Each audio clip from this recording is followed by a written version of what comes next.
She found her name stitched inside a bookstore sweater. What she uncovered changed everything. The flea market on a late weekend afternoon, the last rays of sunlight filtered through the trees, casting a soft, golden hue over the crowded stalls, alive with the sound of people's voices, laughter, vendors calling out, music drifting from an old radio sitting under a wooden table draped with lace. Margaret walked slowly past each stall, her canvas bag swinging gently at her side. At 60, her figure was still trim, her eyes thoughtful, as if searching for something she couldn't quite name. She wasn't in a hurry. For her, places like this weren't just for shopping. They were places to hear old sounds again, to touch memories she thought were gone. A small stall sat tucked behind a secondhand bookstore with a crooked wooden sign, "Things with a Soul." Margaret stopped. Old coat hangers swayed in the breeze. Linen, wool, cotton, colors faded, fabric worn by years. Her slightly trembling hand reached out, brushing over each sweater, each scarf. Then her fingers stilled. A blue sweater. Not quite ocean blue, not quite green, somewhere in between. A soft, deep, weathered shade. The stitches were hand-knit, each loop precise, careful, patient. Margaret rested her hand on the hem, and the feeling came. Soft, warm, familiar, like an embrace. For a moment, the air seemed to quiet around her. She lifted the sweater to her face. A faint scent lingered, old lavender laced with wood smoke, like the smell of a cabin where someone had once kept the fire going all winter. She closed her eyes, held her breath, went still. Then she opened them. Inside the collar, a small patch of fabric was stitched with white thread. On it, the words appeared in careful embroidery. "For M, with all my love. Mom." Margaret froze. M. Just one letter, yet it set off a flood inside her. No one but her knew what that letter meant. Before her name had been changed when she was adopted, she'd been called Marie. No one else knew. No one except her birth mother. And her mother had disappeared from her life when she was 3 years old. Margaret felt the world tilt. She gripped the wooden edge of the stall, drew in a deep breath, willing her hands to stop shaking. Her fingers touched the stitched words, not machine-made, but by human hands. Each thread was a heartbeat, a whisper. The stitches had faded, but the message remained whole. I used to think a mother's love was something I made up, until I found this sweater. She had never been able to remember her mother's face, only fragments. The smell of rosemary and long hair, warm, slender hands, a lullaby that drifted like breath through a window. Growing up in an orphanage, then being adopted by a kind but distant family, Margaret had lived her whole life with an unnamed emptiness, something missing she could never put into words. But this sweater was real, a witness, a thread to someone who had once loved her. Tears welled up. She dabbed them away with a handkerchief, trying to stay composed, but her chest was heaving like waves against a shore. The stall owner turned and saw her holding the sweater. "Do you like that one? Found it in a box of old things from a house out in the suburbs. Seems special. Handmade, which you hardly see anymore." Margaret nodded, her voice raspy. "Do you, know who sent it?" "No, it came with a whole truckload. I think the owner passed away. We just sort through them." Margaret nodded again, handed over the money. No bargaining, no hesitation. No more questions. The sweater was folded carefully into her canvas bag, resting against her arm. All the way home, her heart pounded as if trying to break free from her ribs. Her breaths came short. The bus rocked through each intersection, but she saw nothing, only the label in her mind. 4M. With all my love, Mom. Why now? Why had this sweater found her after more than half a century? Her apartment was on the 3rd floor of an old brick building, the elevator groaning each time it moved. She stepped inside, turned on the light, closed the door, and stood still in the hallway, holding the bag. She went straight to her bedroom, laid the sweater on the bed. With trembling hands, she slipped her arms into the sleeves, then pulled it over her head. It fit perfectly, almost uncannily, as if it had been waiting all these years for her to wear it again.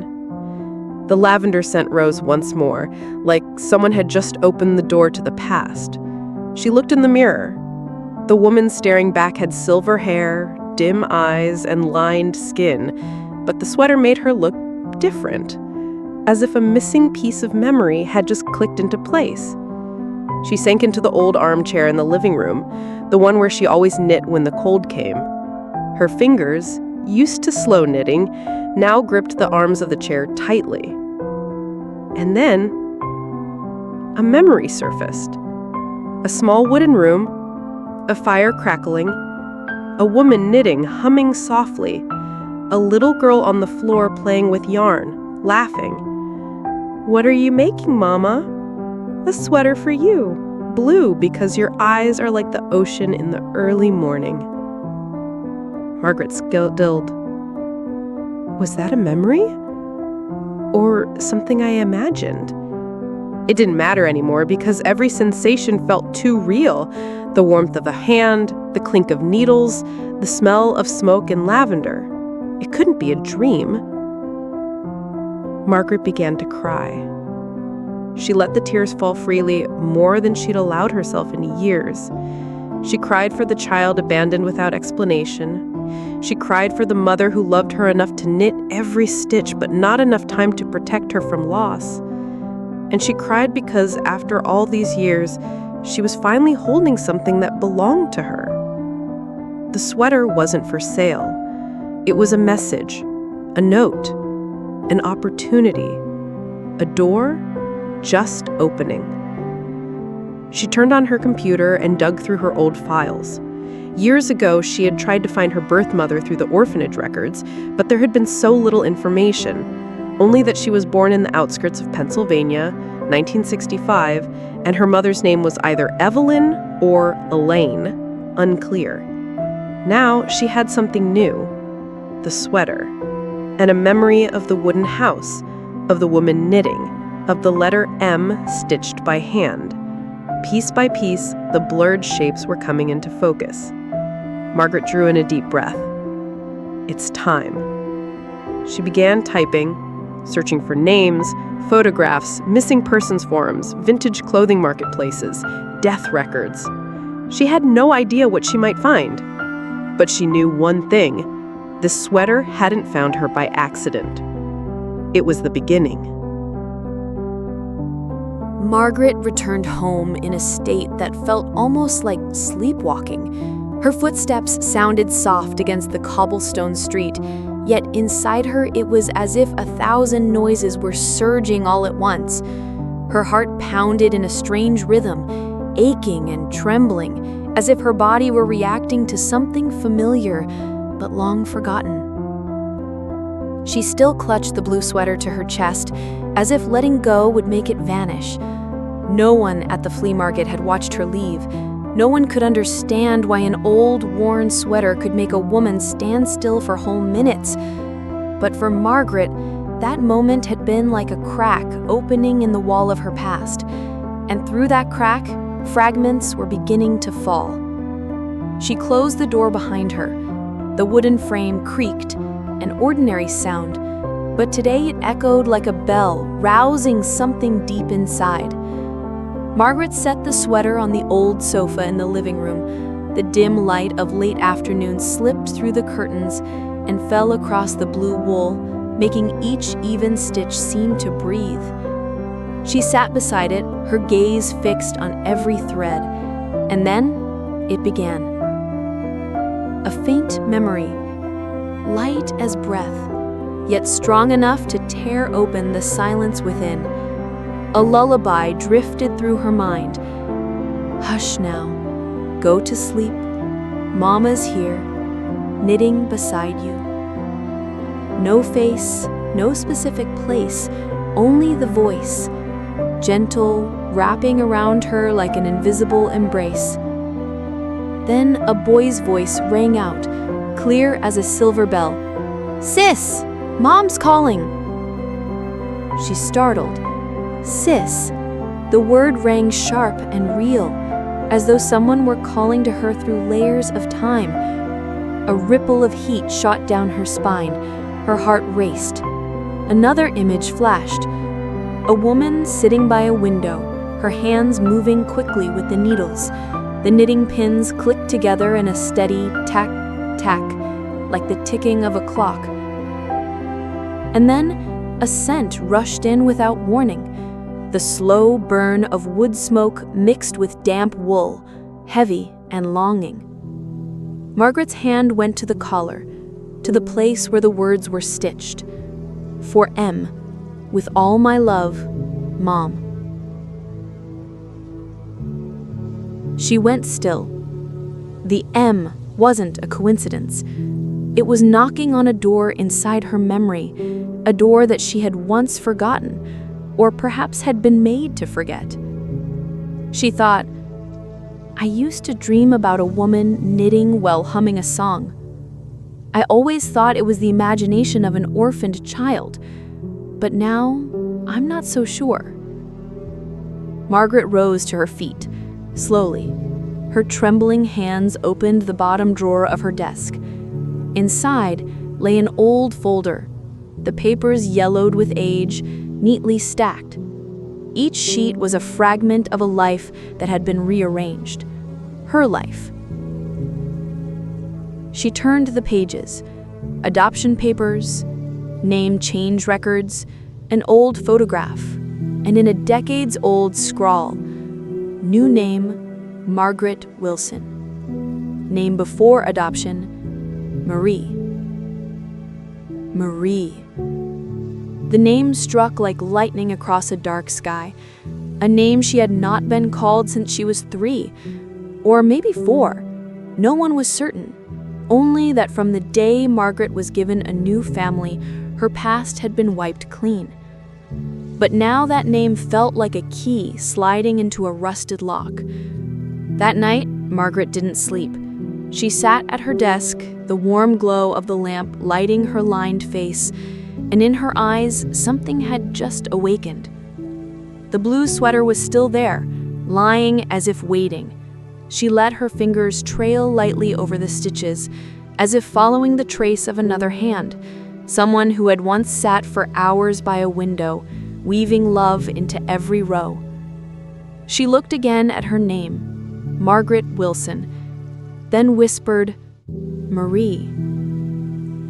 The feeling was strange, as if she were being called back by her true name after all these years.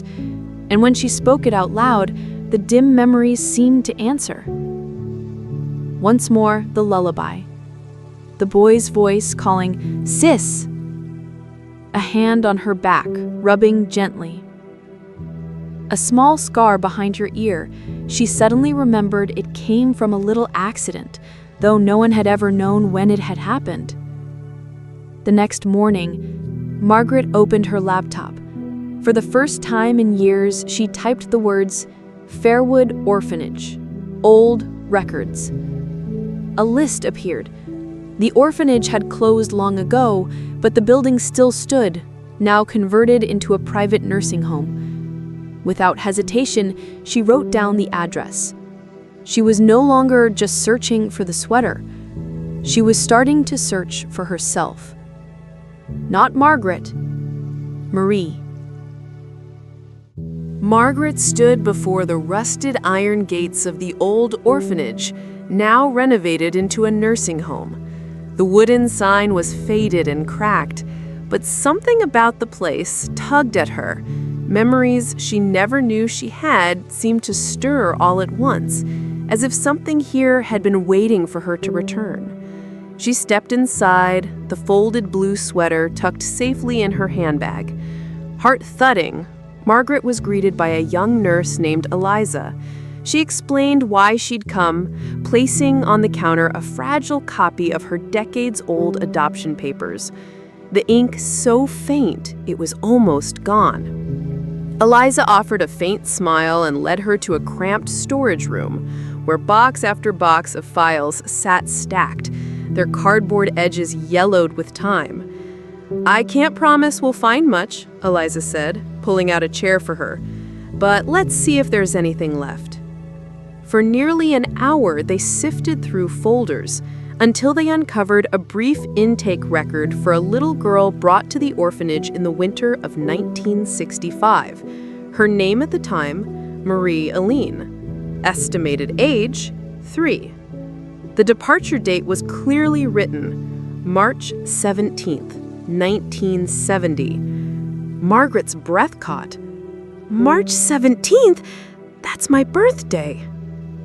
But Eliza frowned as she turned the page. The records of her birth parents had been sealed, per the request of the legal guardian at the time. A red stamp spread across the top. Access denied. Court order. Margaret felt the strength drain from her. It was as if every fragile strand of hope had snapped at once. But then, somewhere deep inside, another thought broke through. If this sweater has survived all these years, then my past must still be out there too. The next day, she went to the public library near the flea market, the same place where she had found the sweater.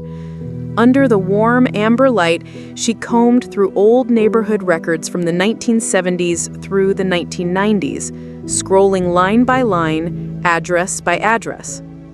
She wrote down every name, every location connected to the market, hoping one of them might lead back to the sweater. After 3 days, she found it. A thread to follow. A notarized document listing the estate of a man named Harold J. Benson of Oak Ridge Street, who had passed away the previous year. His daughter had sold off several of his belongings, including a wooden chest filled with clothing. Margaret went straight back to the flea market and tracked down the same vendor, a silver-haired woman with a crown of tight curls named Linda. When Margaret asked about the sweater, Linda narrowed her eyes and studied her for a long moment. Then she said, "That blue sweater? It was in my father's wooden chest. He never let anyone touch it. Always told us, 'Don't you ever throw away my sister's sweater.'" Margaret's voice trembled. He mentioned a sister? Linda nodded. Yes, but he didn't talk about her much. Just said her name was Marie. She died in a fire when he was very young. After that, the family fell apart. The world seemed to stop turning. Marie, the sweater, an older brother, fire. The fragments of memory began locking into place as if the truth had been there all along, waiting for the right light to reveal it. Margaret sat alone on the wooden bench in front of the library, the sweater laid across her lap. Her hands shook as she traced each stitch, as if she were touching the very soul of the past. If he was my brother, then he kept this sweater his whole life, kept me in his heart, never knowing I was still alive. Margaret stood before Linda's small house, the woman who had sold her the sweater at the flea market. The air was unnervingly still, as if the world outside had paused, making space for whatever truth was about to surface. Linda welcomed her in, poured a cup of tea, and quietly pulled out an old wooden box. Inside were black and white photographs, their edges curled, their images faded with time. "My father kept these his whole life," Linda said softly. "He showed me once and then locked them away, like he was afraid the memories might slip through his fingers." Her hand trembled slightly as she passed Margaret a photograph. The picture was torn at one corner and singed along the side. But the center was heartbreakingly clear. 2 children sat close together. A boy, maybe 5, holding a younger girl in a pale blue sweater. Behind them, a woman sat knitting, her face gentle, her eyes warm as they watched the 2 children. Margaret froze. Her breath caught in her throat. That was the sweater. And that was her. The little girl with chubby cheeks and wide brown eyes, she was looking at herself at 3 years old. There was no doubt. Linda sat beside her and spoke in a low voice. My father said the little girl's name was Marie, just 3 years old. After the fire, everyone thought she had died. But she hesitated, then finished quietly. They never found a body. Margaret's eyes burned. All the scattered dreams, the flashes of a boy running through a hallway of flames, the voice of a woman singing in the dark, they were real. The boy in her dreams was her brother. The woman knitting was her mother. And the sweater? The last gift her mother ever made for her before the fire took everything. Her brother, Harold, had held on to it for the rest of his life, guarding it like a relic. He had searched, he had waited, but no one told him that his little sister had survived, taken away, adopted, and taught to forget. Margaret shook with both joy and grief. She had lived, but forgotten. He had remembered, but could not find her. 2 lives passing each other like shadows, connected only by a single sweater, the last thread tying them to the same home. She whispered, her voice breaking, "You kept it for me, like you were keeping the last memory of our family." Linda's hand rested gently on Margaret's shoulder, her eyes glistening. "He never forgot you, not even at the very end." Margaret clutched the sweater to her chest, her tears falling onto the faded blue yarn. But it no longer felt like just a piece of clothing. It was her mother's message, her brother's memory. Proof that no matter how deep the past is buried, family always finds a way home. And from that moment on, Margaret knew she was no longer alone. The sweater rested gently in Margaret's arms as she stood before the weathered, moss-covered headstone. Harold J. Benson, 1958-2021. Beneath the dates, a single line carved small, almost like a message that never reached the one it was meant for. Marie, if you're still alive, I'm still waiting. The late afternoon wind stirred the trees along the hillside cemetery. Margaret had no tears left. She had cried through the night after learning the truth. And yet now, an unfamiliar peace welled up inside her. She sank to her knees, letting her fingers brush the cold stone. "I'm here, Harold," she whispered. "I forgot, but you never did." After leaving Linda's house, Margaret had asked to keep the photograph. She placed it on her table at home beside the brittle adoption papers. Piece by piece, the truth took shape, like a painting restored after decades of dust. Marie, her real name, had not died in the flames. In the final moments, a neighbor had pulled her from the flames, believing everyone else was gone. No one knew who she was. She was placed in an orphanage and later adopted under a new name, Margaret Elms. But the trauma had erased everything. Her childhood memories swept clean, like a still pond with no ripples. She had lived her entire life with the ache of something missing, a severed thread with no explanation. Now she knew it had been real. A few days later, Margaret's phone rang. "I found something else in Dad's things," Linda said quickly, her voice trembling. It's a journal, his journal, for Marie. Margaret went at once. Inside were hundreds of handwritten entries, each one beginning the same way. Dear Marie, every year Harold had written to his little sister. He didn't know if she was alive, but he recorded every memory, every story, every dream he had about the 3-year-old girl he lost. The final entry, penned just weeks before his death, read, "If you ever find the sweater and find me, I want you to know Mother loved you with all her heart. So did I. And I never stopped hoping." Margaret held the journal against her chest, her heart heavy with love and regret. She began mending the torn corner of the blue sweater. Her hands trembled, but each stitch was deliberate. For the first time in over 60 years, she picked up knitting needles the way her mother once had. Margaret decided to keep the small house where Harold had lived out his final years with Linda nearby. The old room became a quiet place for her to read his letters, light a candle each evening, and silently promise herself that she would spend the rest of her life reconnecting what had been lost. She was no longer Margaret Elms, the solitary woman with an empty past. She was Marie Benson, the little sister who had been loved through a lifetime of waiting.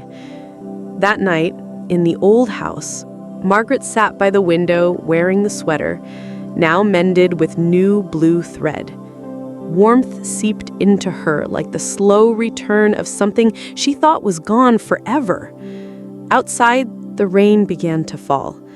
Through the hush of it, she thought she heard a voice calling softly, "Marie." She closed her eyes. No fear, no doubt. Only one truth, steady and clear in her heart. She had found her way home. A year had passed since Margaret, no, Marie, had found her way back to her roots, and with them, a part of her soul she thought was gone forever. Every morning she sat by the window of Harold's small wooden house, hands wrapped around a steaming cup of tea, eyes drifting out over the fields that stretched toward the horizon. Winter was coming. The wind carried the scent of dry grass and fallen leaves, but also, faint and familiar, the smell of old wool, the smell of memory, of years once lost. The house felt different now. It had laughter in its walls, the sound of footsteps on the old floorboards, and even the pulse of new life beginning to take shape. Linda, Harold's daughter, the one who had stood beside Margaret every step of her search, was expecting her first child. One sweater started it all. That afternoon, sunlight slanted through the window as Linda sat beside her, Harold's old journal resting in her lap. "Aunt Marie, I've been thinking maybe we should knit again." Margaret turned, her tired eyes glinting with a trace of surprise. "Knit what, dear?" Linda smiled, pulling a skein of soft blue yarn from her bag, the very same shade as the old sweater. "That sweater, it was the beginning of everything, the bridge between you and Dad, the only thread left from your childhood. And now, with another little one about to join the family, why not start over? Why not begin again with a new sweater?" Margaret stared at the yarn as though it was something sacred. Slowly, she nodded. "You're right. One sweater started it all. Let's make another." The next morning, they cleared the old wooden table and set out their tools. Margaret brought out the knitting needles her mother had once used, aged to a deep patina but still strong, and laid them carefully in place. The blue yarn was wound into neat balls, soft and smooth as water. Linda's hands fumbled as she tried to hold the needles, her fingers clumsy. Margaret watched her with the gentle patience of a teacher. "It's all right," she chuckled. "I made a mess of my mother's yarn for days when I first started." In the days that followed, the house rang with laughter.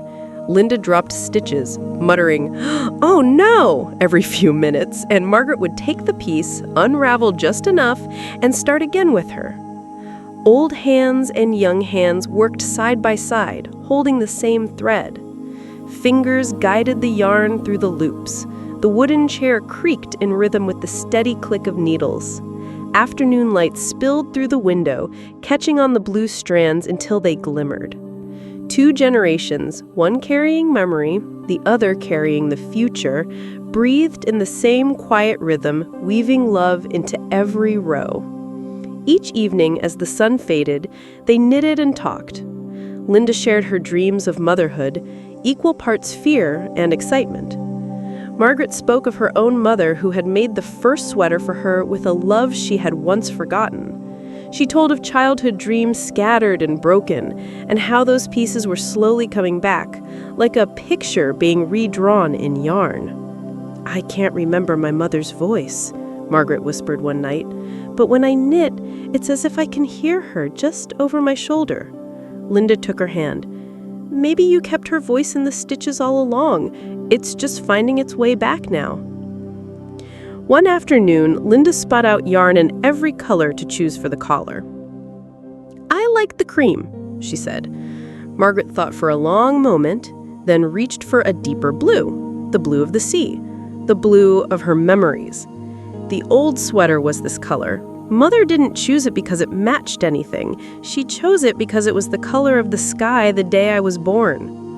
Linda's eyes filled. Then the new sweater should carry the sky too. In the final week, as the last rows neared completion, Linda hesitated. "Aunt Maggie, I want to add something special. Something so that years from now, my child will know the sweater was more than just clothing." Margaret nodded. "We'll hide a message inside." They agreed on a line, stitched in fine white thread on the inside of the collar. 4E, with all our love. The winter afternoon was colder than most. The wind tapped softly against the glass, but inside the fire glowed, warm, its light dancing along the wooden walls. Margaret snipped the final thread and tucked the end neatly away.